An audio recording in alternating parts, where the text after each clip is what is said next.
All right. What's going on, everybody?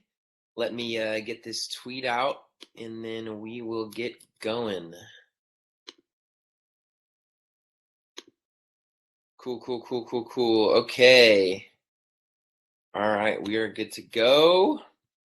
What's up? My name's Cale Hammond, and we are heating up a little bit here at Pro Tennis Bets, which is nice to see. I don't expect it to last forever, but it is nice to gain some momentum heading into a Grand Slam with all these options, all the matches. So yesterday, if you followed along with the picks and you were on those, we got pretty lucky yesterday. We missed on Dan Evans, but I hope I was very clear when I was breaking that down that it was a minimum stake play and that Aslan Karatsev looked fantastic. Both players looked fantastic, and it was a fantastic match. So that's totally fine.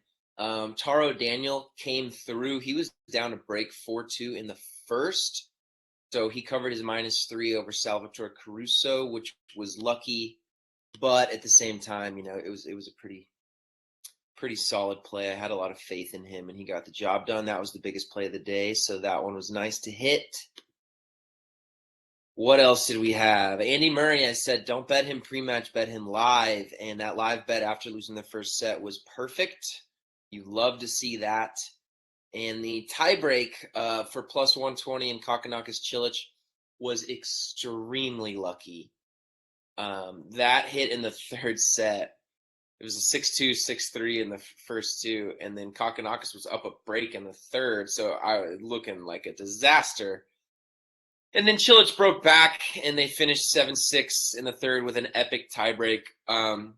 So we're 10-3 in the last 3 days, which is nice, but please don't expect that type of record moving forward.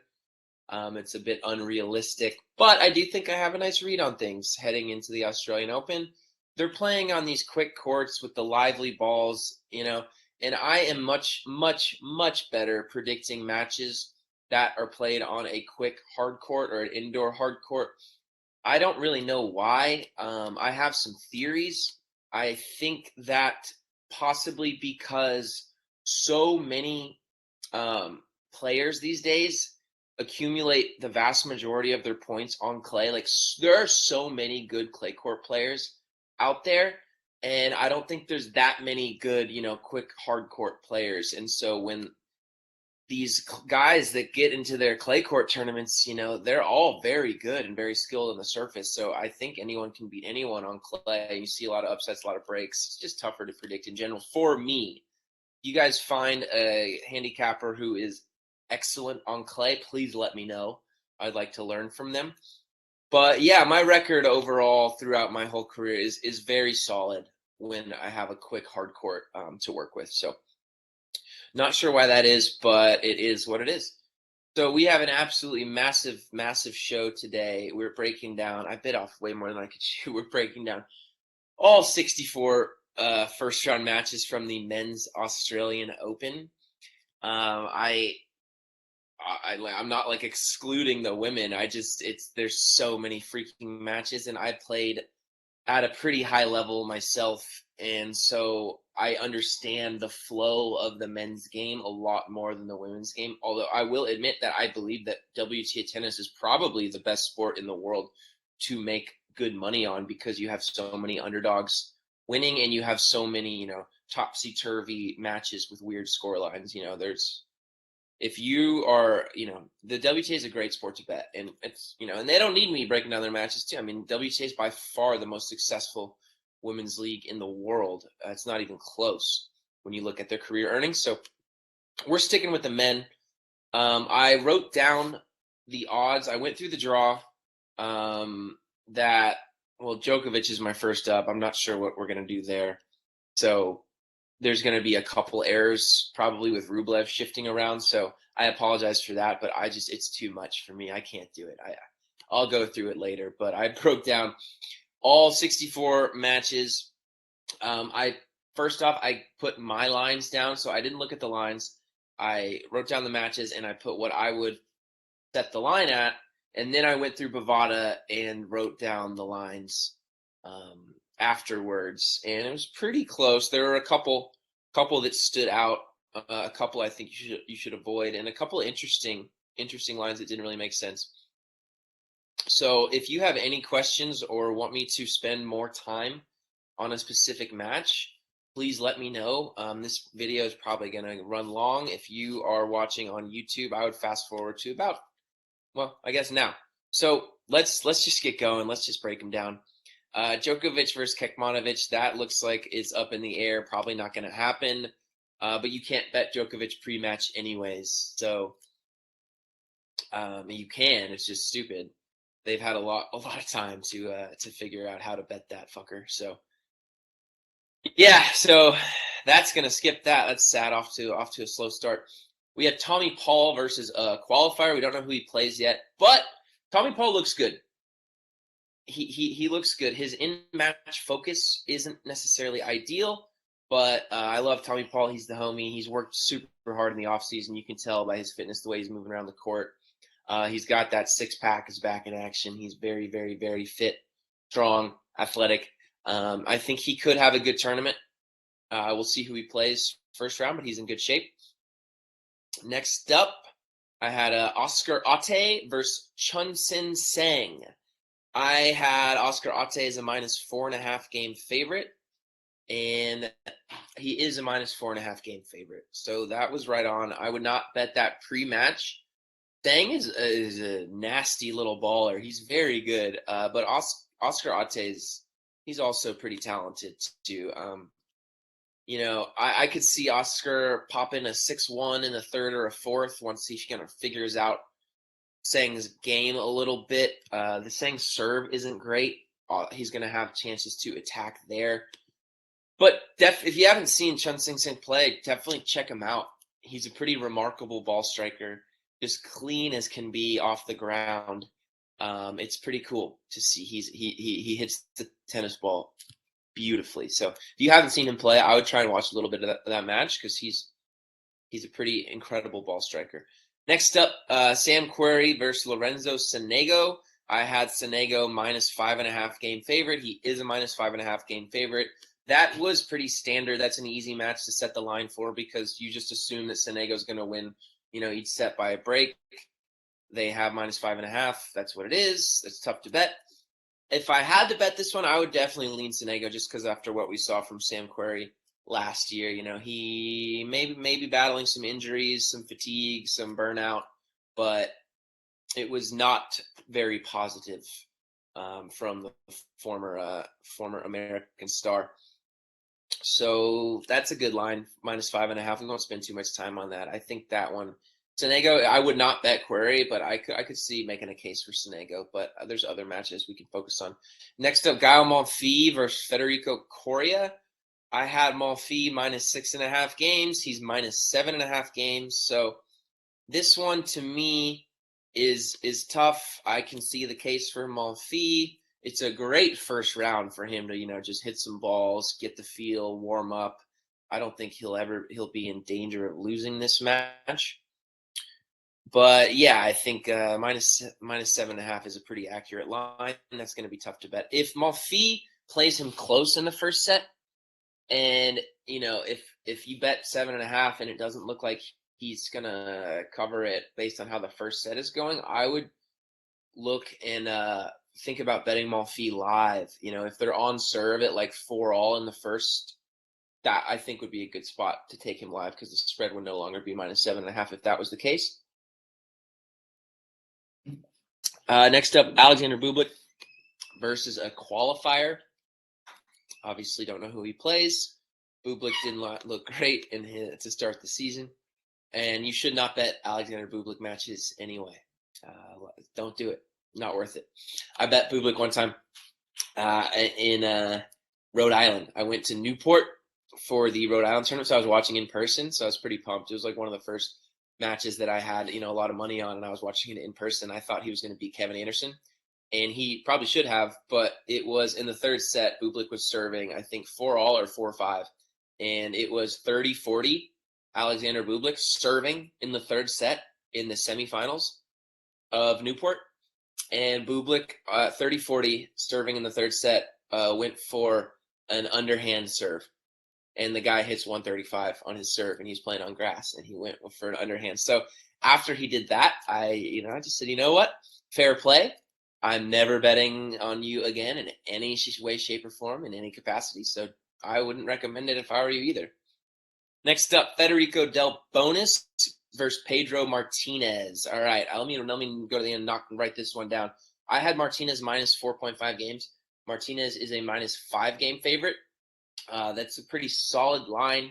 It's definitely not a must play, but I'm all in on Pedro Martinez. He's not fun to play.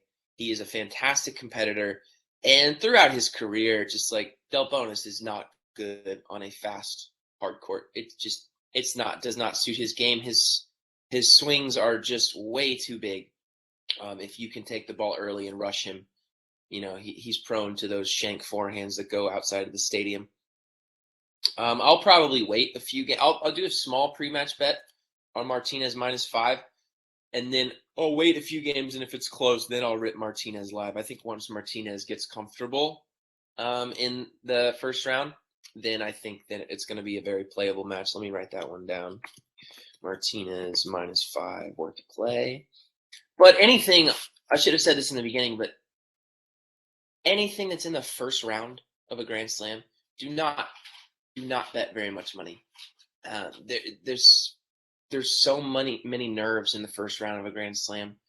No matter who the player is, they are nervous for a first round of a Grand Slam. And on a tennis court, nerves can cause some crazy results. First rounds of Grand Slams, A, yeah, there's a lot of matches, but B, they're just notorious for being wild and unpredictable.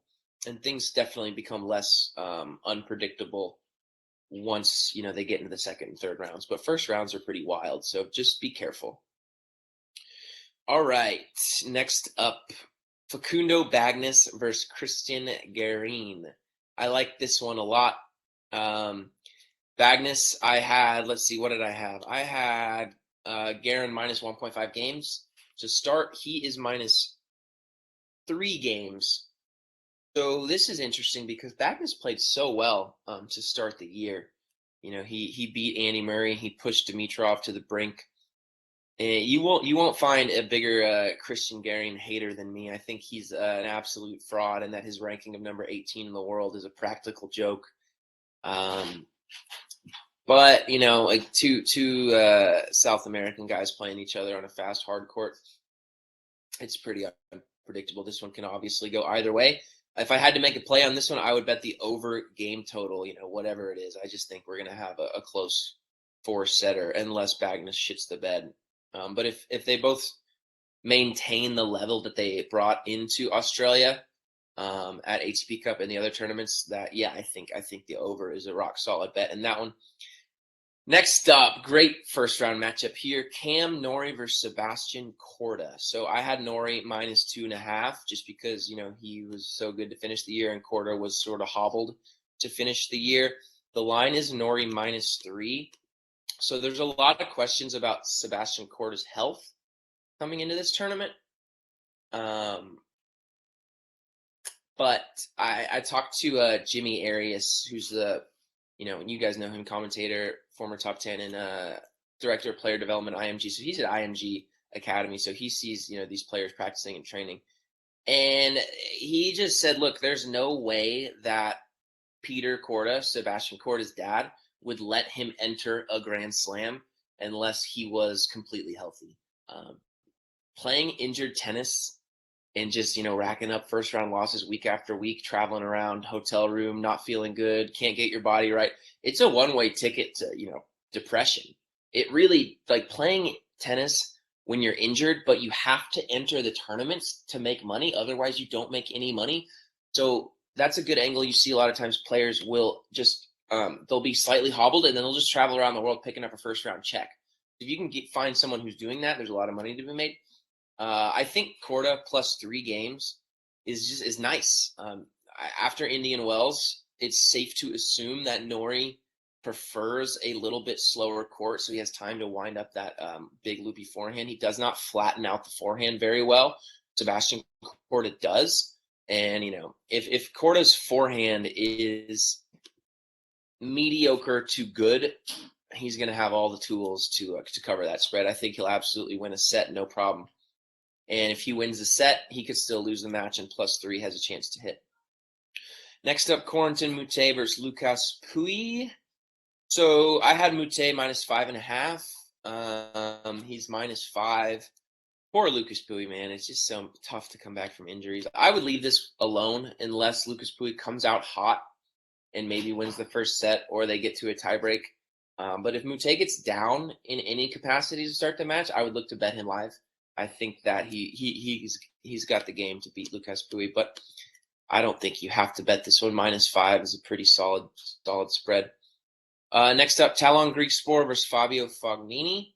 I had Fagnini -1.5 games to start. He is -0.5 game. But it doesn't matter because we're not going to bet Fagnini first round Grand Slams.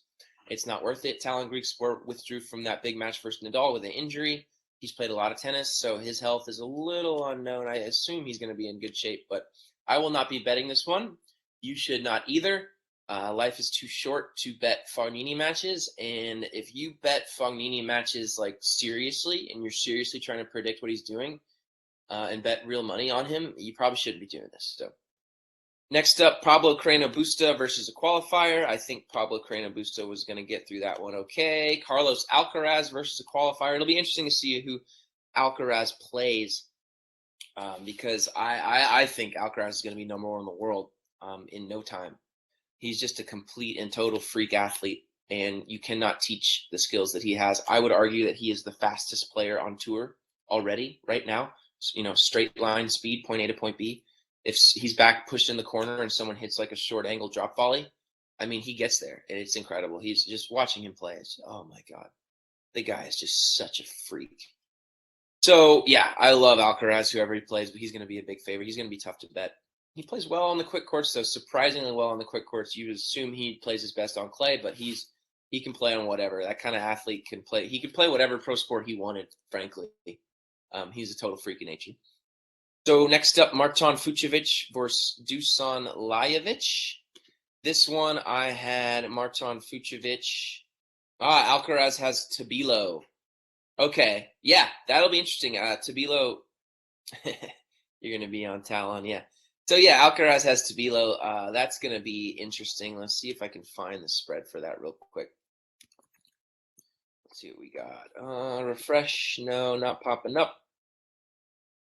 That's an interesting matchup. Tabilo was playing some pretty good tennis. He zoomed through the qualifying pretty well. He looked pretty impressive. So I wouldn't bet anything over 6.5 games. But if anything under 6.5 games, I think Alcaraz is worth a shot. See what we have him. Nope, I can't find it yet. If you have the line for that, feel free to shoot it in the chat. All right, the only book that has it up, Carlos Alcaraz -5.5 games. I think that is a fair play. That is a bettable spread for Carlos Alcaraz. I have no problem taking that one down. Okay, next up, let's pump through it so we don't get behind. Yeah, Fucsovics versus Lajovic. I had Marton Fucsovics. I had him -5 games, and he's -4 games. So I think that is an attackable spread. I don't look. Fading Lajovic this year has been an extremely profitable strategy. Fucsovics is tough to bet. I don't like to bet him, but Lajovic is, it's not it right now for him. He's not playing inspired tennis. So I think Fucsovics -4 games is certainly worth a second thought, a look. My strategy for the first round of Australian Open, I'm not going to try and make a ton of money, but I am going to try and place a lot of small bets on a lot of different players. So I will watch them and understand who's playing well and see their games. Watching these first rounds is so important moving forward in the tournament. I don't know how you can not watch a player and then put your money on him the following round. It doesn't make sense to me. Some people do it. Some people have success doing it. But for me, I need to see it with my own eyes before I will put my own money on them. So yeah, Fucsovics -4, not the worst play in the world. All right, next up, we have, where'd we go? Here's a fun matchup. Stefan Kozlov versus Jiri Vesely. Jiri Vesely, I had him a -4.5 game favorite, but he is only -3. And this is an interesting matchup. I watched a lot of Kozlov last year when he went on that late season challenger tear. I watched several Jiri Vesely matches to start the year. It's a fascinating matchup. Vesely's serve is untouchable right now. They're not pricing him like an Opelka or an Isner, but they should. Like like Nakashima has a world-class return game. Nakashima didn't even get a look at a break point the entire match. If Nakashima doesn't earn himself a break point, that dude he's playing has got some kind of serve. So over 38.5 games would be my play. I don't like betting over-unders, but I think that's definitely the best play in this match just because Kozlov has a unique ability to make his opponents feel like they forgot how to play tennis. He has a very unique game style. It could totally frustrate Vesely. But then again, on these fast courts and these hot conditions, where a serve is paramount, Vesely's serve is it's going to be so hard to break him, especially if he's playing loose and, taking that first ball at the open court.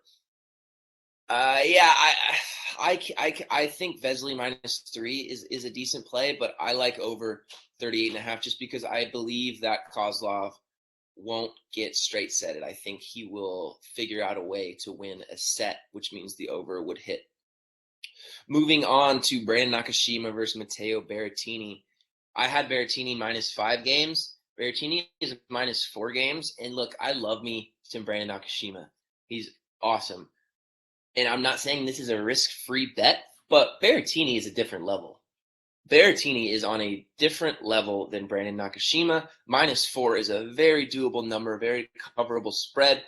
Nakashima will need to be on the front foot on his forehand and hitting that shot well and aggressive throughout the match. If he does what he tends to do and leans back on the forehand, that'll give Baratini a little too much time to wind up, and you can't let that happen. You need to keep Baratini on the ropes. If you let him wind up the forehand, you're probably going to lose the point.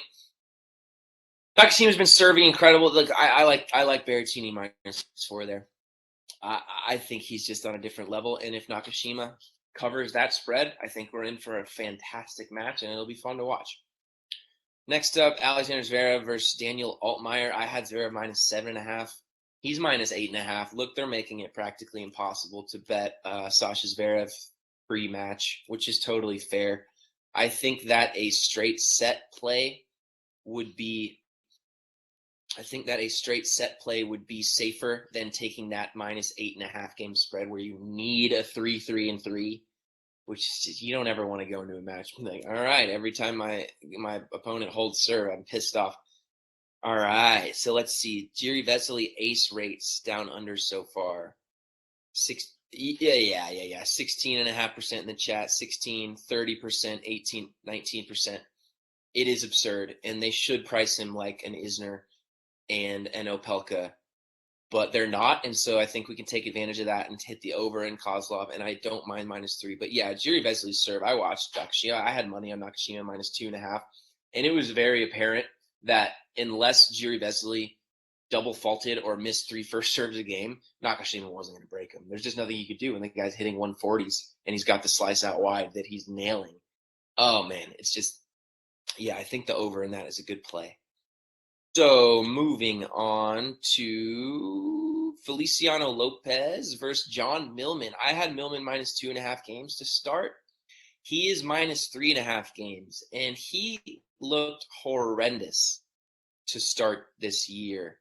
I'm not sure if he's injured. I think he might still be a little hobbled, or if he just, had first match jitters or whatever the case was. But he looked terrible in his opening match. He lost 2-2 to I can't remember who he lost 2-2 to, but I think it was Jaime Munar. Yeah, he got rocked by Munar.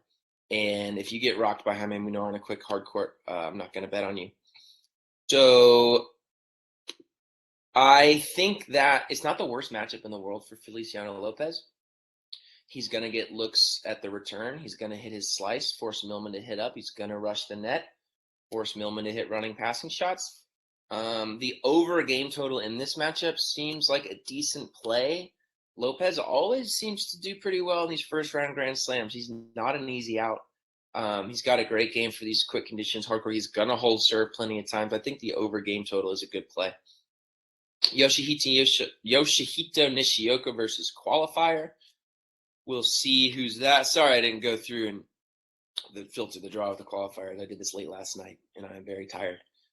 So, but Nishioka looks terrible. Let's see. Nishioka's got Albot. That's going to be an interesting match. Nishioka, you would assume he gets through that one. I think, what would they make that spread? Nishioka minus 3.5, something like that.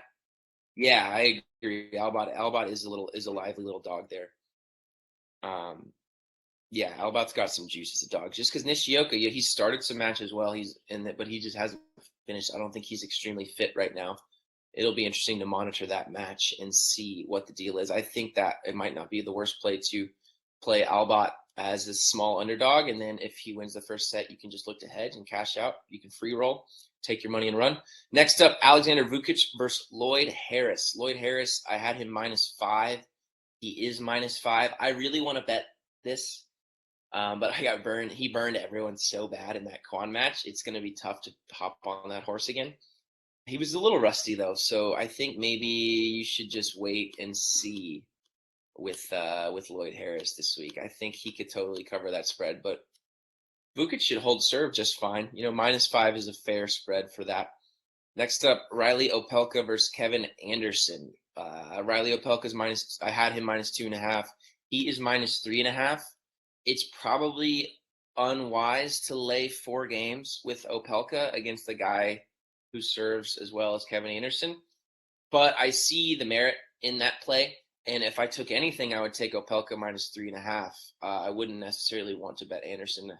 I don't think we've seen, a good level from him in a long, long time. But he's had success here before. He likes the conditions, and they definitely suit his game. But Opelka was moving very well. I know he lost to Andy Murray, but look, Andy Murray clearly does not lose to huge servers, or does not lose to serve bots. It's not a thing. He's 15-0 versus Isner and Karlovic, and now 1-0 against Opelka. So I wouldn't hold that against Opelka at all. And I think Opelka -3.5 games is not the worst play in the world. I definitely wouldn't bet Anderson plus games. But yeah, I think there's other matches you can target, but I may make a play on that. Next up, Dominic Koepfer versus Carlos Taberner. I had Koepfer -4.5. He is -4.5. That's a pretty standard, easy spread to get right. If you cap these lines yourself and you get it right on, that probably means you shouldn't bet it. So I can make an argument for Koepfer, and I don't really think I can make an argument for Taberner, but there's no need to force a play in the first round of the Grand Slam. There's too many matches. All right, next up, here's a pick I like. Here is a good looking play, and that is Holger Rune versus Soonwoo Kwon Soonwoo. I had Kwon -1 to start. He is -2.5 games. I would personally bet Holger moneyline. He does have serious fitness concerns. In a best 3 out of 5, he is prone to cramping.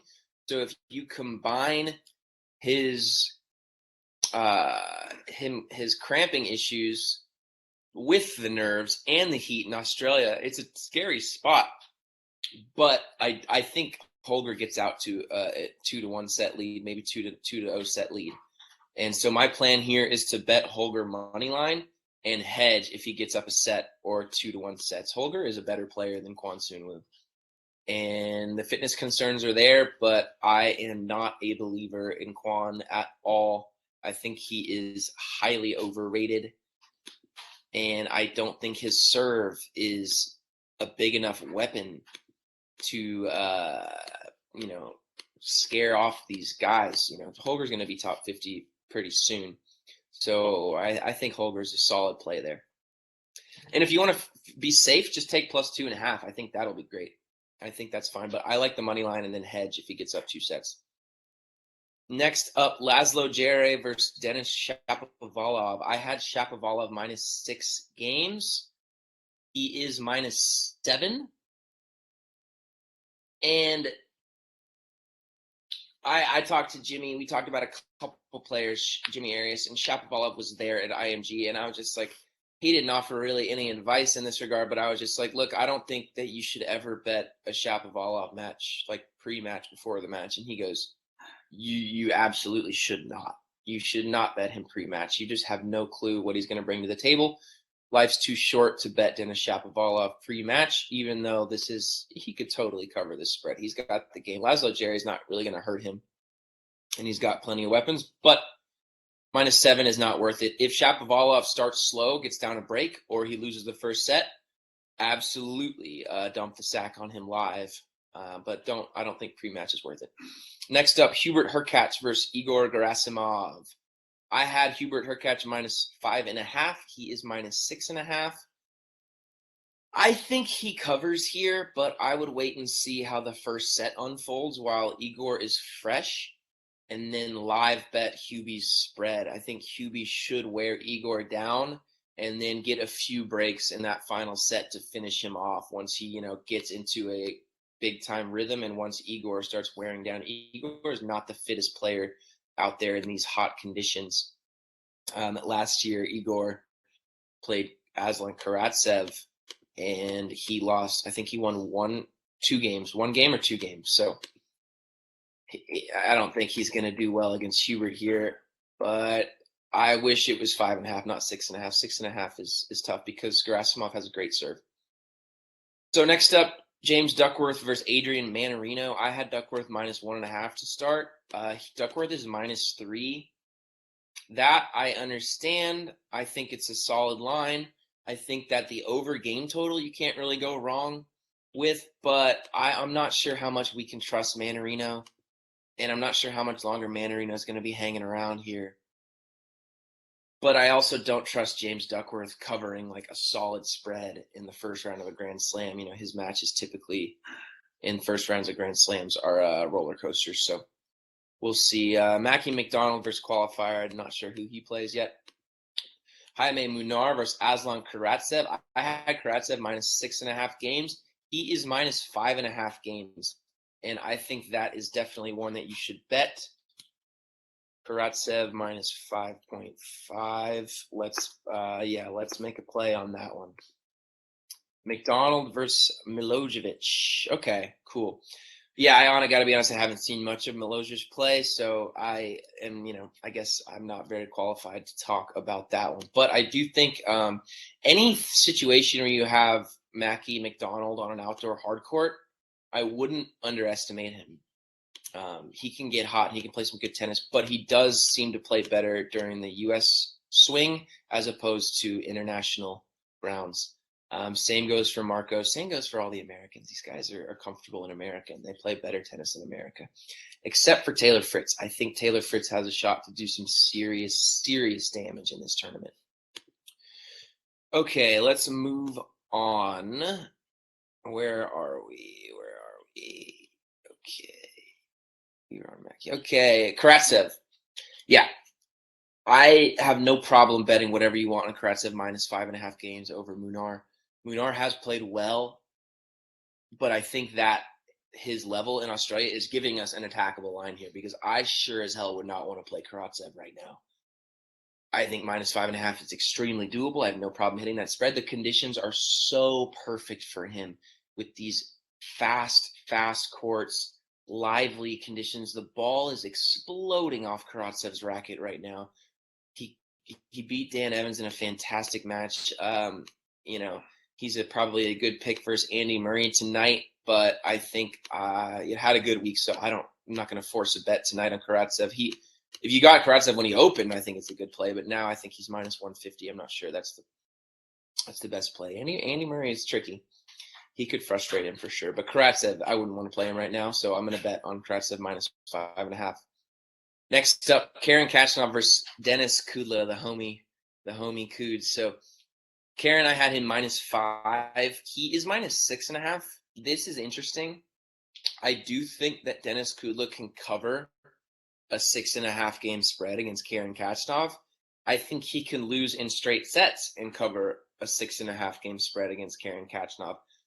Khachanov is so sketchy and so tough to bet, but with his supreme Western grip on this super fast hard court, the ball that Kudla hits, super flat, super piercing. Kudla can trade backhands with him all day.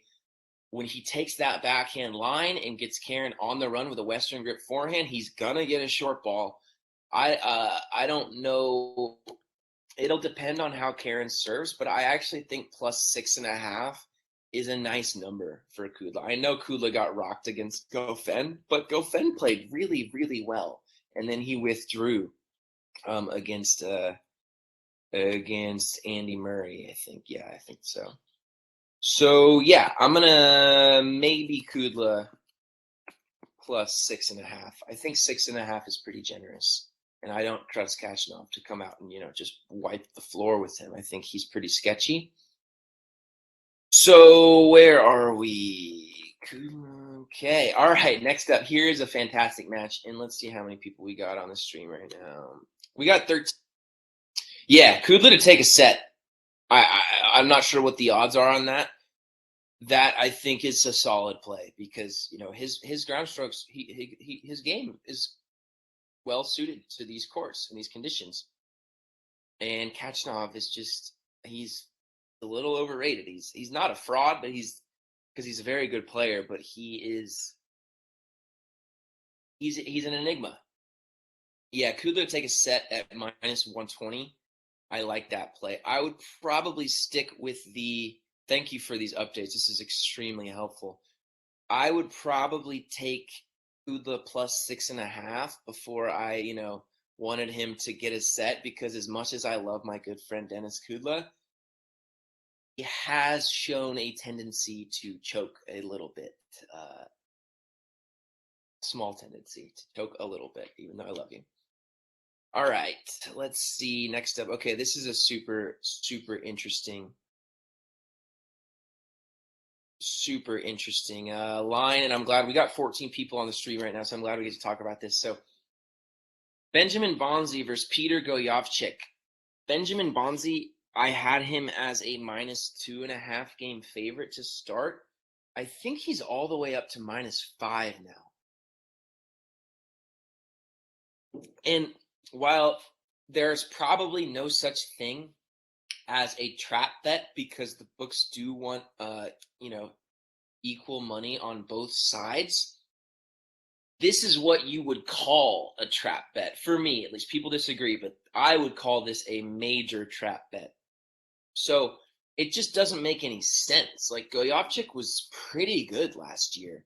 Bonzi has not much. He does not have much ATP or Grand Slam experience. Gojowczyk has much more experience than ATP and Grand Slam level. The conditions are perfect for him. He hits it extremely flat through the court. This court responds really well to a flat, hard strike.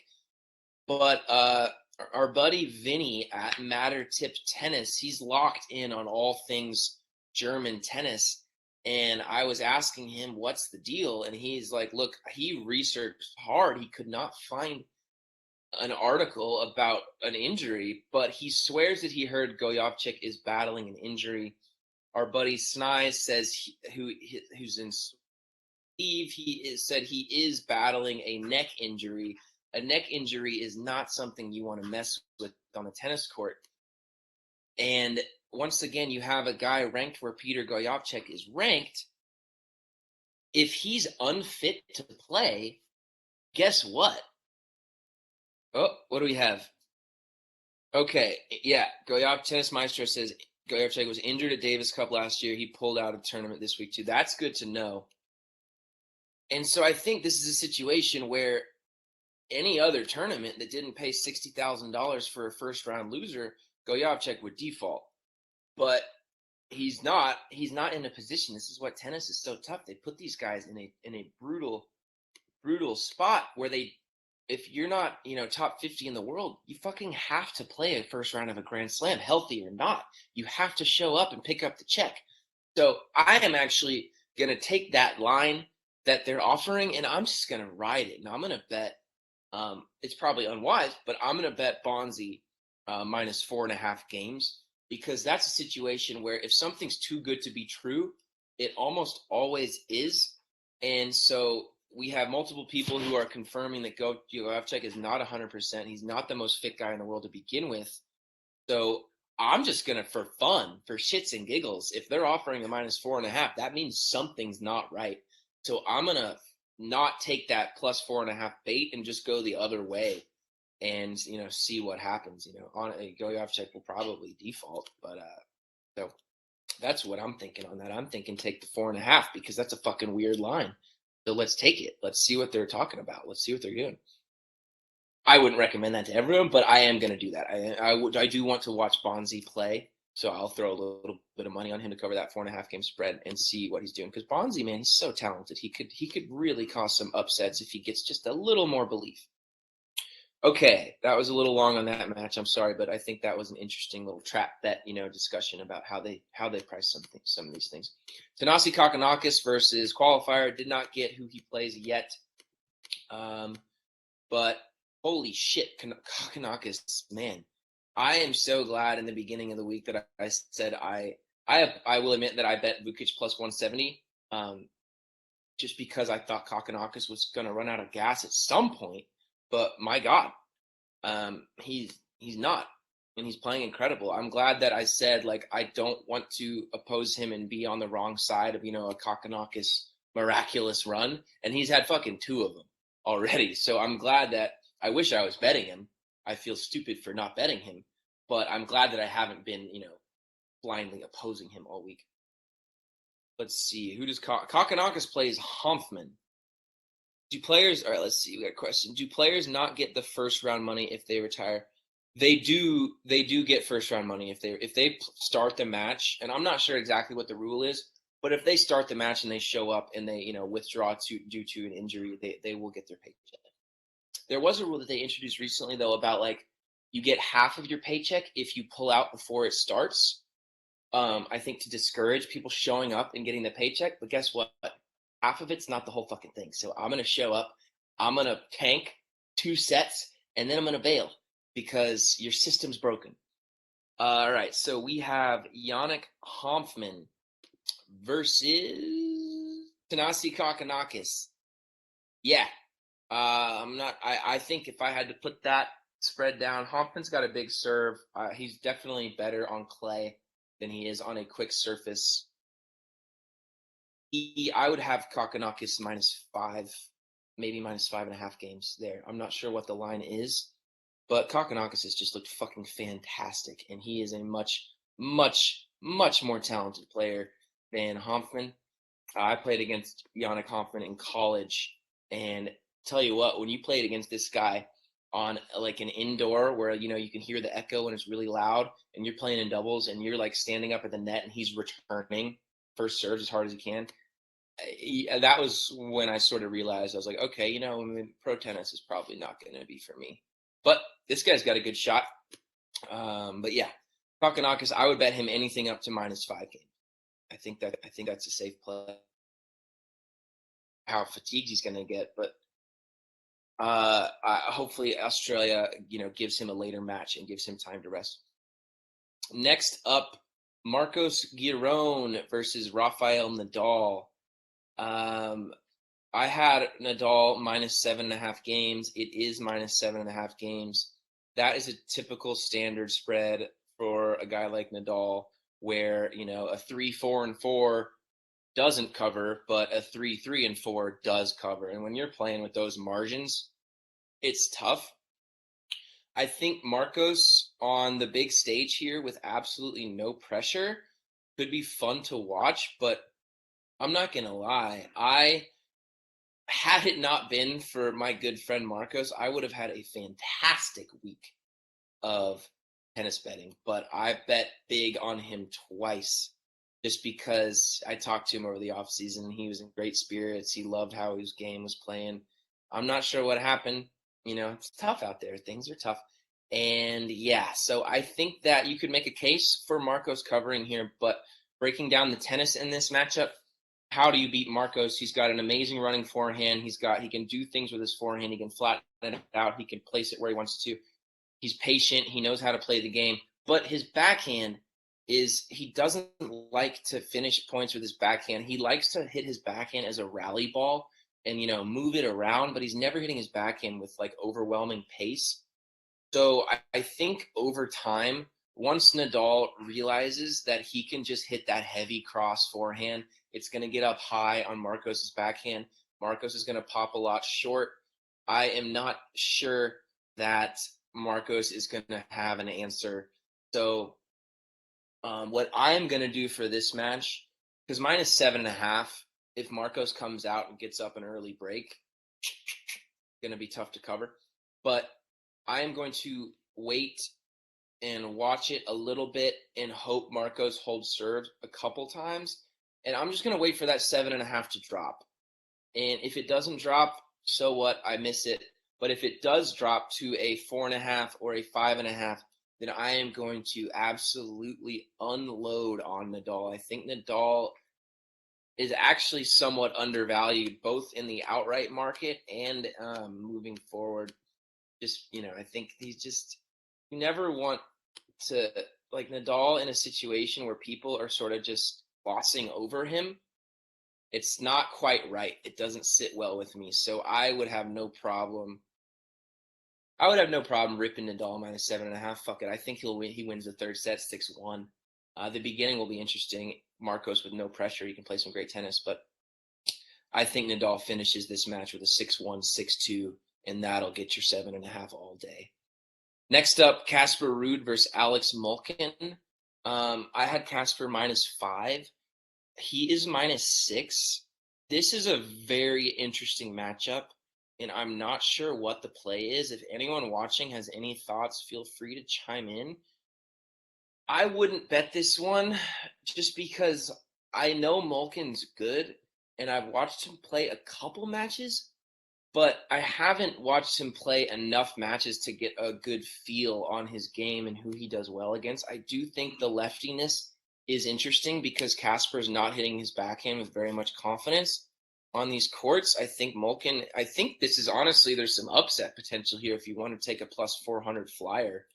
I think this is not the best surface for Casper Ruud. He didn't look that great to start at ATP Cup. But I've only seen Molcan play a handful of times, so I'm not the guy to say what to bet here. So if anyone else has some thoughts, feel free to chime in. Next up, Ilya Ivashka versus Pablo Andujar. I had Ivashka minus 6.5. That's minus 7.5. Yeah, I think you can make a case for it just because Andujar's fitness fades so bad against a guy like Ivashka who's going to wear him down, who makes a lot of balls, serves big, returns well. But I'm not interested in laying too many 8-game spreads in the first round of Australia. Next up, Andreas Seppi versus Kamil Matrak. I had Seppi minus 2 games to start, and that was wrong. Kamil Matrak's minus 1. I think that Andreas Seppi money line is a solid play. I think the over game total is a decent play. I could be way off on this one, but just for my whole life, you see Seppi, sinking his teeth into the first rounds of these Grand Slams and having these long battles, and he honestly usually comes out on top in a lot of them. So I think he can break down Matrak's forehand with his, deep, flat strike. I wouldn't want to play Seppi on a court like this. I don't think Kamil is very spectacular. I don't think he's that great at all.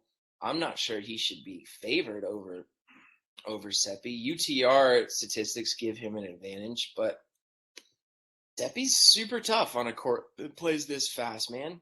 I wouldn't want to bet against him. So I think there's value on Seppi money line, but then again, you're betting on a 35-year-old to win against a young gun, so that's tough. Next up, Lorenzo Musetti versus Alex de Minaur. I had Alex de Minaur minus 5.5 games, and I'm very bummed that it moved to minus 6 games because I really wanted to lay a lot of money on Demon just because I think Demon has nowhere to go but up after last year. I think Musetti sucks. Like, he's obviously going to be a good player, but what he showed in those flashes, when he was, beating Wawrinka and Acapulco run, what he showed in those flashes, that level has been nowhere to be seen, and he lost a lot of confidence. So I think he's got a lot of work to do to get that confidence back. I think Dimitrov taking these balls on the rise, just rushing Mutate over and over again. Every point is going to be rushed. I don't really care. I'm going to bet Demon -6. I think that's a good line from the odds makers, but I don't really care. I really wanted to bet Demon this tournament, and I'm going to bet Demon this tournament because I think that his game, he could absolutely frustrate Seppi or frustrate Mutate and coax a lot of errors out of him. But the big one-handed backhand swing on a super fast court, like this guy's one-handed backhand is beautiful, but he's not like a Richard Gasquet. So like I think Dimitrov has a great game, just constantly rushing him. He's just going to feel like he has no time the whole match. And when you're on a tennis court and you don't feel like you have time, it's not fun to be out there. All right, moving on. We have Andy Murray versus Nicolas Basilashvili. I had Andy Murray -3.5. Andy Murray is -4 last time I checked. Don't bet Murray pre-match. Not worth it. You don't know how his hip's feeling. Don't do it. Pablo Cuevas versus a qualifier. I'm not sure who he plays, but I am interested to see who he plays because I think the qualifier could absolutely take him out depending on who it is. So let me check and see who Pablo Cuevas plays. Pablo Cuevas, Australian. If anyone in the chat knows who Cuevas plays, please do let me know. All right, let's see. Cuevas is out, so Yao Souza is in. Okay, Cuevas is out. Cool. Thank you, everyone. So Yao Souza is in as a lucky loser. Okay, so does that mean that... Okay, so yeah, we'll see. We'll skip that one. A lot of matches to get to. Next up, Stevie Johnson versus Jordan Thompson. Okay, I had Stevie Johnson as a -2 game favorite to start. And Jordan Thompson is the favorite. And Stevie is a +1.5 game underdog. And first off, I think that everyone should just bet the over. A Stevie J match versus a Jordan Thompson match, I think the over is extremely safe. I think it's a super high number. Let me check.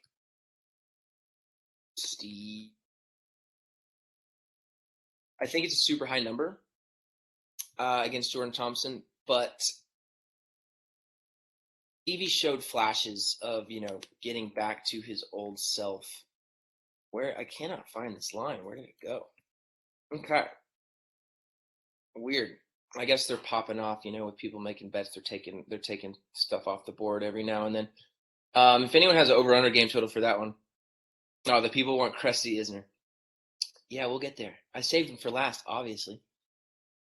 So, okay, Taro Daniel plays Barrios Ferreira. Taro Daniel's been a good bet all tournament, all week long. He came through for us last night. He was down 4-2, and then just completely raised his level. Caruso played much better than I thought he would. I think Taro Daniel, if the number's not too crazy, I think Taro Daniel's a good bet. His serving is just, if he's racking up 14, 15 aces a match with his speed and his consistency and his, his competitiveness, I think that's a good bet. Yeah, I like Taro Daniel in that spot. Okay. Where were we? Yeah, okay, Stevie Johnson versus Jordan Thompson. Look, I'm gonna reach out to Stevie's coach, Mark Lucero, who's a good guy. We both live in Southern California, and I'm gonna see, if Stevie's fully healthy, because Stevie played a lot of tennis to begin the season compared to what he did last year. So I think him running out of gas versus Vukic makes sense, but he did have some good wins. And I think his level was pretty high. It was certainly higher than it was all last year. I hear that he had a solid offseason. And Jordan Thompson, the game style matchup, he's going to be able to hit that backhand line and make Stevie run and hit forehand. So I think Thompson's backhand down the line will serve him well in this matchup. But with Stevie's serve and his forehand, and with Thompson's, he hits these nothing burger balls all the time. because he likes to bait people into hitting aggressive shots. He likes counterpunching. But you don't want to give Stevie a slow-moving mid-court forehand. He will kill you. And he's got an incredible serve. Thompson's got a great kick serve, but Stevie's got that nasty slice. So Stevie's going to be able to just slice that kick serve back. And then now Thompson, is he going to be super aggressive off Stevie J's slice? I don't know. I like Stevie Johnson in that matchup. So I if you want to be safe, I would take +1.5. I think the over is pretty close to a lock. But I'm going to be on Stevie Johnson money line and root for the American against Jordan Thompson. I don't think Jordan Thompson's the best player in the world by any means. All right, let's keep going. Let's go. God almighty, this is a lot of matches. Okay, Yannick Sinner versus a qualifier. I'm not sure who he plays, but you can't. It doesn't matter. I don't care. You can't bet Yannick Sinner pre-match. You can't do it. The bookmakers love him too much. You can't do it. You cannot bet his game spreads anymore. You just can't do it. Trust me. Trust me on this one. Next up, RBA versus Stefano Travaglia. I had RBA -6.5. That's -7.5. That's a steep spread. That's a little too much for me. I think RBA could very well cover, but I'm not going to be able to bet that. Philip Kohlschreiber versus Marco Cecchinato. I had Kohlschreiber -4.5 games. He's -3 games. This is super interesting. Coley is an old man now, but he really should take care of business in this spot. Cecchinato has 9 career hardcourt wins. It's 2022, and, it feels like old times seeing Philip Kohlschreiber likely in the second round of a Grand Slam like he's been doing for fucking 20 years now. I have no issues betting Kohlschreiber -3 in a 3 out of 5 set match. I just think, he has the experience. Cecchinato has no desire to, grind out these hardcourt matches. Like, he's just 9 hardcourt wins in his ATP career. I think you have to bet Coley there at -3. Next up, we got Benoit Paire versus Thiago Monteiro. I had Thiago -4.5. It is -4.5. I would wait, and once Monteiro, grinds him down and Paire stops trying, then rip Monteiro live spread. Paire could theoretically steal a set with his serve and, his drop shots. We saw Monteiro lose practically every point against Mutate, where he was forced to improvise and use his hand skills to win points. He has bricks for hands, and Paire does make you play a lot of cat and mouse points. But, enough inside-out forehands to Paire's forehand for Monteiro. I think he covers -4.5, but I don't really bet Benoit Paire matches. Next up, Sebastian Baez versus Albert Ramos Vinolas. So Baez, I had him -2.5 games. He's a -4 game favorite, which is a little steep for me for his first Australian Open main draw. But I do see the appeal because he's a total beast. But Ramos has so much experience that I don't think it's crazy to think that Ramos Vinolas could win a set 6-3. And if he wins a set 6-3, Baez is not covering a -4 game spread. So I'm going to lay off. We have Francis Tiafoe versus a qualifier. If someone can tell me who Tiafoe plays, I would greatly appreciate it. I'm not sure. Tiafoe's looked a little sketch. Tiafoe plays Trungelliti. Okay, that's interesting. Yeah, I think I would have Tiafoe as a -5.5 game favorite there. I think that's fair. Trungelliti, he has some fun matches. I really like watching him play. But I do not like betting Francis Tiafoe matches, so I'm not going to do it. He's just a total wild card, man. If you catch him on the right week, you can make a lot of money. But I've been frustrated more times than not when I bet him, so I'm not going to do it. All right, Grigor Dimitrov versus a qualifier. Grigor Dimitrov has looked like not very good to start the season. I wonder if he can find his form, but I'm not sure who he plays. If someone could help me out in the chat, that would be huge. Dimi against, okay, Lechica. Yeah, that's super interesting. That is super interesting. Let's see. I mean, obviously, Dimitrov, he's probably going to start out as like a -5.5, -6 game favorite. Dimitrov is just sketchy. I think with Dimitrov, if you're unsure of his level, I don't think he's worth the bet. I think that when you see Dimitrov play well, like he did at Indian Wells, yes, I think he's worth the bet when you see the belief and you see him play these great matches, yes, I think he can gain some steam.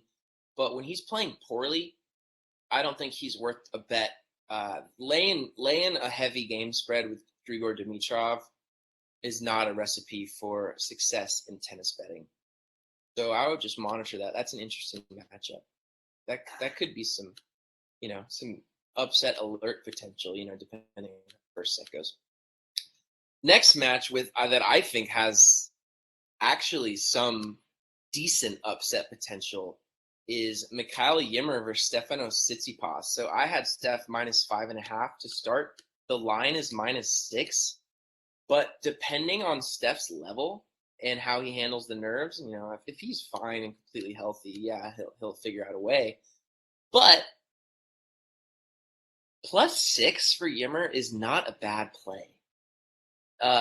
We know that Ymer is far better when he plays against a super aggressive opponent, and he just has to react because his court coverage, his shots on the run, his defense is spectacular. He's not very good when he has to dictate and control the point from start to finish and decide when to pull the trigger or not. But when he's running around the court side to side, he covers a ton of ground and he hits a pretty big ball. So, yeah, and if he hits his flat-out wide serve well against Steph's slice, yeah, he's going to be in some good spots. I think, depending on Steph's level, this has upset potential, but +6 is not a bad play. Just because it's the first round, but I see value in -6 for sure.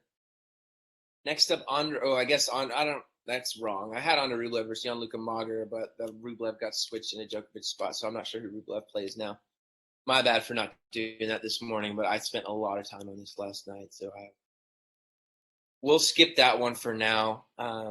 You're going to get a standard Andre Rublev 1 break per set spread. It'll be -6.5, -7.5, depending on who he plays. Roberto Carballes Baena versus Ricardus Berankis. I had Berankis -3. It's -3.5. So I probably shouldn't bet that just because, I had him -3, it's -3.5. It's tough to trust Berankis just because he is a hit or miss player, but his game is solid on these courts. And I think he could absolutely cover here. I think that with his serve, there might be a few too many breaks in this match. I think it might be a little bit of a sweat. But I am going to place a small bet on Berankis to cover -3.5 games against Carballes. I think it's worth it. Marin Cilic versus a qualifier. Let me know who Marin Cilic plays in that chat. And I will break down Evans versus Goffin. I had Evans -4.5. He is -5. I think that's fair. I think that -5 is bettable. I'm not sure we've seen what did Goffin do? He beat Denis Kudla convincingly in straight sets. So what? Dan Evans has looked fantastic. And I think that Dan Evans -5 is a fair play. I think that he will be able to break Goffin's serve, no problem. And, if he plays well, I think he could cruise. Cilic has Emilio Gomez. Okay, and Skatov versus Gomez. I love Timofey Skatov. He's fun to watch. He had a great match yesterday. I bet live -3.5 on Skatov, and that failed. He got down 4-1, and then it sucks when I wanted him to lose that second set so bad because he was going to win the third 6-2, 6-3. But good for him for coming back. Yeah, I agree with you about Lecheka against Dimi. I think that has upset potential. Cilic versus Emilio Gomez. Man, I would have Cilic -6.5 games there at least. It's probably going to be a -7. Cilic is playing really well. He conditions perfect for his game. Gomez is, it's just a mismatch. On a quick outdoor hard court, it's just a complete and total stylistic mismatch. Gomez is going to need to serve fantastic to keep this close because he's not breaking Marin Cilic very many times. So I would play Cilic anything up. I would play him anything I would play him -6. Anything over -6, then I would maybe not, because 3, 3, and 4 is getting sketchy. But -6, -6.5, I would throw a little bit on Cilic. I don't think that's the worst play in the world by any means. Okay, next up, Alexei Popyrin versus Arthur Rinderknecht. So I had Arthur minus 2.5. Arthur is minus 1. I think that is a solid bet. I don't know what the hell Popyrin's done in the last couple of weeks to warrant, a practical pick'em versus Arthur Rinderknecht, who's clearly playing good tennis. Yeah, I mean, yeah, definitely tiebreak Rinderknecht Popyrin. It'll be interesting to see those tiebreak prop bets for sure. I would definitely bet Rinderknecht minus 1 just because, look, if you lose that bet, that sucks. But like all the signs point to Rinderknecht playing him very close and probably winning. He's much more solid from the ground than Popyrin is right now. You see Craig O'Shaughnessy in Alexei Popyrin's camp, and Craig O'Shaughnessy's big thing is hit more forehands. You can do more stuff with the forehand. Oh man, and Popyrin has been spraying left and right. I saw Popyrin go for a couple ill-advised backhand winners, and he shanked them both. And you could see Craig O'Shaughnessy's face, just like, oh fuck, what did I sign up for with this guy? So yeah, I think Rinderknecht's a good bet. I think he's better than Alexei Popyrin. I'm sorry. Next up, Davidovich Fokina versus Alex Bolt. I had Davidovich Fokina minus 4.5. That is minus 5. Alex Bolt is not very good at tennis. He can play some good points with his serve and forehand, but he's not a very good tennis player. Fokina, I think, is a solid tennis player, but then again, betting on him to cover these big spreads is so sketchy. But I don't think he didn't look good to start the year. I would avoid this one, but just know that I think Alex Bolt is not very good. Next up, Emil Ruusuvuori versus Felix Auger-Aliassime. I had Felix minus 5.5, and last time I checked, I think this was minus 4.5. Yes, minus 4.5 or minus 120. I am actually going to, against my better judgment, I am going to place a big bet on Felix to cover minus 4.5 games. I think that Ruusuvuori is a beautiful ball striker. I think these two share similarities in their game, in that oftentimes their aggression is ill-advised. But after what Felix has shown to start the year, he's certainly building confidence. He's sure as hell not getting any worse. I think that Felix is just a far superior athlete, and I think that he will cover minus 4.5. I expect it to be close, but I think that if Felix can get a 6-3 set in there, you're going to be in good shape. And I think that Felix could even lose a set and cover this one. I really do. I think that this is a good bet. I'm interested. Ruusuvuori is tough to bet, and he's always a threat to upset, but yeah, I'm going to be on Felix for sure. Let me write that one down.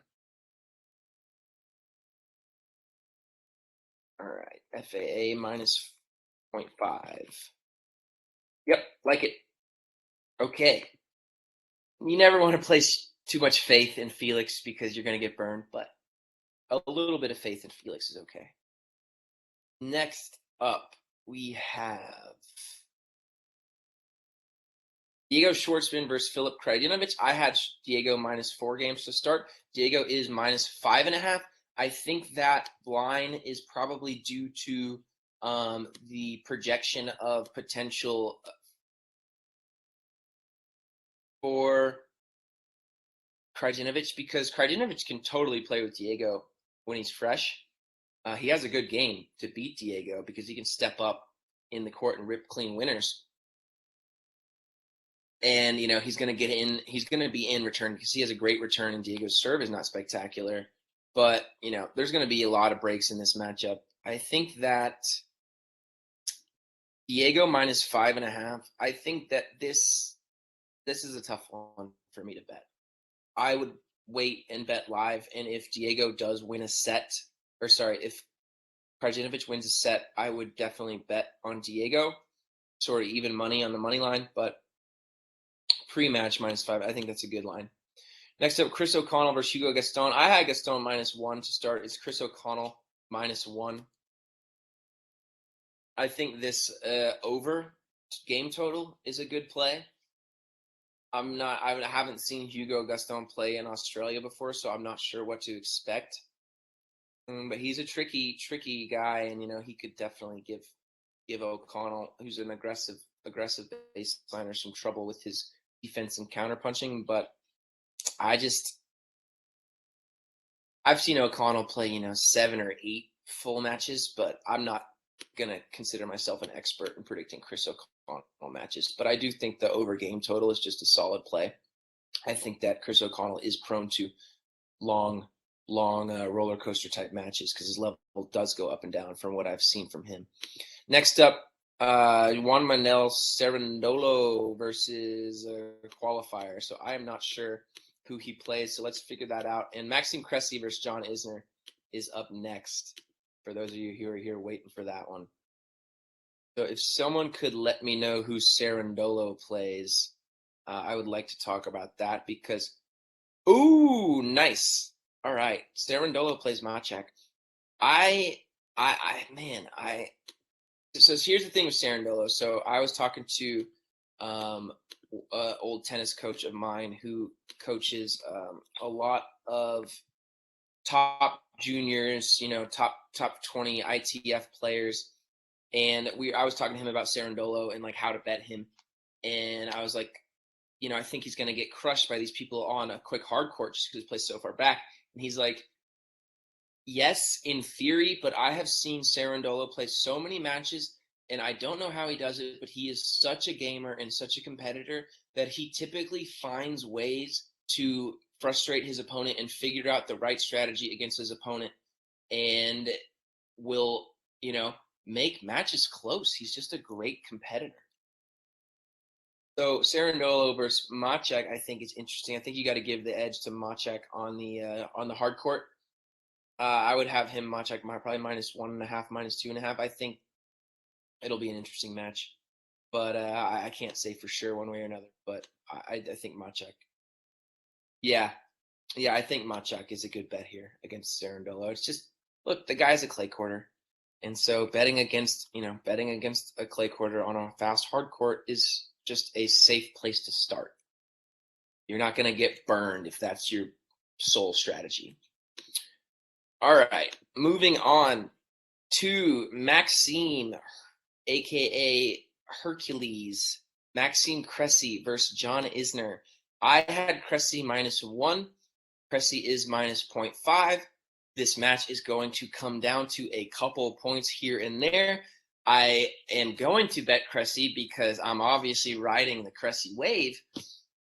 But you gotta don't make a huge bet on Cressy. I know he's in the zone, but it's Maxime Cressy versus John Isner. Like, they're gonna play a bunch of tiebreaks. It's gonna come down to a few points here and there. And Maxime Cressy, while he has been incredible, and I do think he wins the match because Isner does not do that well against fellow Americans. Fellow Americans usually have success against John Isner. I worry a little bit about the Australian Open, big time spotlight nerves for Maxime Cressy. But look, he's played incredible. He's only lost to Rafael Nadal and Dan Evans last week, and he got screwed over against Dan Evans, and he played Nadal very well, very close. I think that Cressy is worth a bet. I don't think he's worth a huge bet, but how can you not bet Cressy after what he's done in the last couple weeks? How can you not?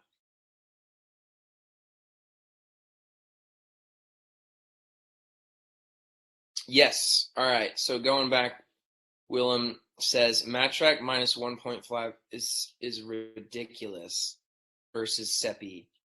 I completely agree. I think Seppi is a good bet. I don't think Kamil Matrak is that good at tennis. I think Andreas Seppi, his flat, deep strike and his ability to play on these fast courts, I think his forehand is better than Matrak's. Or sorry, I'm so confused now with all these fucking names. I probably did say the wrong name, but Seppi versus Camille Mashrak. I'm not saying that right.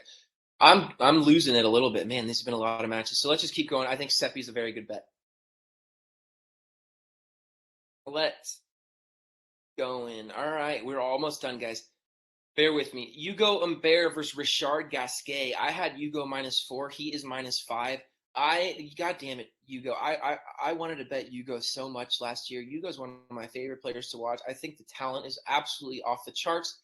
I think that he is a beautiful tennis player, but the guy refuses to make second serve returns. I don't understand what his fucking problem is. I don't understand why he doesn't just make second serve returns and get the point started. That guy misses more second serve returns than any top 50 player I've seen in my entire life, and it's not even close, and the stats back it up. I looked it up. In terms of second serve return points won, Hugo Humbert does not even rank inside the top 100 in the ATP rankings in terms of second serve points won. And guess what's super important? Fucking making your second serve return on break point, but he refuses to do it. So I love Hugo. I love Hugo, and I want to bet him so badly. But until I see him consistently making second serve returns on big points, I'm not going to bet him. And it makes me sad. It hurts my heart because I love the guy, and he's an awesome guy. And I think he has, major championship potential once he ties it all together, just because you can't teach the way he hits the ball. You can't teach the shots he hits, but I can't do it. So, yeah, next up, Botic van de Zandschulp versus Jan-Lennard Struff. This is interesting. I'd love to hear your guys' thoughts. I love betting Botic, but seemingly out of nowhere, they just started pricing him a little bit different. So I had him -2.5. He's a -2 game favorite against Jan-Lennard Struff. I'm probably going to bet Botic just because I love him, and I think he's an extremely talented player. And I don't think Struff is the greatest player in the world, and I think Botic is better than Struff right now. But Struff has a huge serve, and he can get hot, and he can redline, and it's tough. It's a tough little line. I think though that I think Botic -2.5 is a solid play. I wish it was a little less than that, but the book's out on Botic. They're really not letting you bet him pre-match anymore. But I do love the guy, and I love watching him play, so I will bet -2 for Botic and small and see what happens. So Henri Laxonen versus Daniel Medvedev is our last match. I had Medvedev -8. He's -9. You can't bet Medvedev pre-match anymore. You simply cannot do it. So there's no even sense talking about it. He's an incredible player. He's going to beat the shit out of Laxonen. You cannot bet him. You just can't do it. So let's go over before we wrap it up, all of the plays that I wrote down. I will consolidate these on my Twitter. So follow me at Kale_Hammond for all of the solidified official plays. But here's what I'm liking. Steve Johnson +1 versus Jordan Thompson. Stevie's more talented at tennis. He's a better tennis player than Jordan Thompson, even with one arm.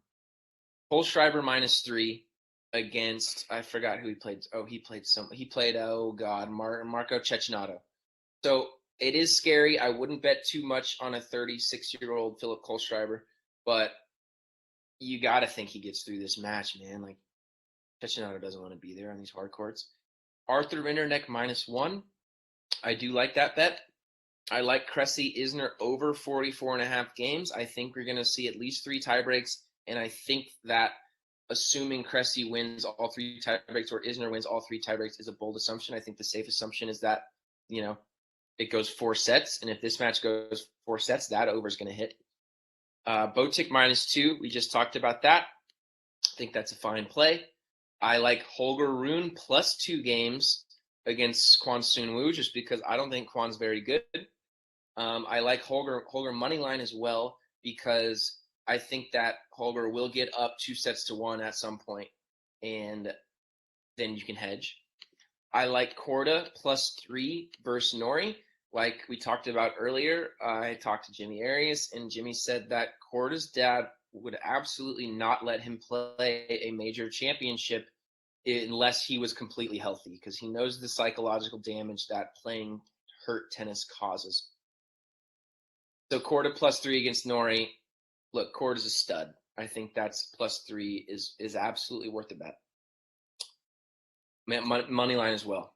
I think that Mateo -4 games over Nakashima. As much as I love Nakashima, they are not on the same level. You know, Mateo was quarterfinal, semifinal, final of Grand Slams. Okay, he's one of the 5, 6 best players in the world. Nakashima is awesome, but it's a different level. It's a different speed. Andreas Seppi over game total, I think, is a good bet, but I like taking Seppi money line more. I love that line. I think Camille Matrak's overrated. I like Benjamin Bonzi -4.5. Even though I shouldn't touch that line, I am going to take a small risk here. And if you see them hang a -4.5, you know something is a little fucked up. So I'm gonna pivot and take the minus game spread, assuming that Gojovcik is not 100%. I like Facundo Bagnis versus Christian Gareen over 37.5 games. Bagnis has looked great. Gareen is not a very good tennis player. 18 in the world is a joke. I think that Ricardus Berankis -3 is a decent play. I think that you should wait and watch the first set of Diego and bet Diego Schwartzman live if they're having physical points. I think that if he starts slow, I think that over time he will be able to wear down Krajinovic. Krajinovic is not the most fit player on tour, and Diego is a tank. Bocic -2, we talked about that. Kozlov Vesely over 38.5 games. I do like that. I think I want to take Vesely -3, and I probably will. But I think Vesely is just a nightmare to play right now. And he is also not very hard to hold serve against. So I think this could be an interesting matchup. I like Martinez, Pedro Martinez -5 games. I think Martin Fucsovics -4 games is a fair play. I'm going to rip Karatsev -5.5 games over Jaime Munar. I think that Kudla +6.5 versus Kachanov is a safe play. I'm probably not going to be able to get there. I am going to bet Alex de Minaur -6 games. I think that he will crush Musetti in a set. And I think Felix -4.5 games over Emil Ruusuvuori. I think that's an attackable line. I really do. 3 out of 5. Felix playing with a ton of confidence. I think Felix can get the job done, no problem. All right, that's it for me. Thank you guys so much for watching. I'll get this up on YouTube for everyone to see, and I am exhausted. I am going to go take a nap. So best of luck with the Australian Open. I'll get these plays out on Twitter in some capacity. And yeah, I'll be in Vegas for 3 days during the Australian Open. So if anyone wants to send me some cash to bet for them, let's work something out. Thank you so much. It's been a blast. I'm Cale Hammond, and have a wonderful, wonderful day. And best of luck at Australian Open. I think it's going to be a good tournament.